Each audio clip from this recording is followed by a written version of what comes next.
What I think is more troubling, though, for Fianna Fáil is he has looked unsteady when answering questions. That's a problem.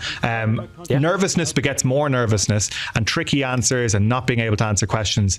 It's tough to pull yourself out of that when you're in a rut. Yeah, I had my first face-to-face encounter with Jim Gavin this week, and I would say you're probably right there, Richard. I think what was more interesting was asking him about the situation with women of honour, and the fact that he did work in the Defence Forces at a time when women in the Defence Forces, we now know, were being treated appallingly, were subject to sexual harassment, and when they complained about that, their prospects and opportunities for promotion were stifled.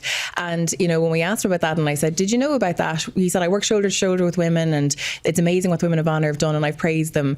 But then I said, but did you know about it when you were there? And he said, if I'd known about it, would have said something. And then I spoke to women in the Defence Forces who said there was just no way that people working in the Defence Forces at that time couldn't have known about it.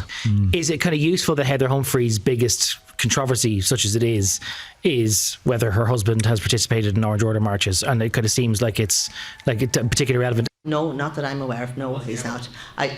You'll have to ask him that, but no, he's not a member. Do you think she handled that well, the response? I don't think it's an issue. Sinn Féin has decided on its stance and its participation in the race, not saying that they're going to field a candidate, that Sinn Féin's involvement will be a game changer.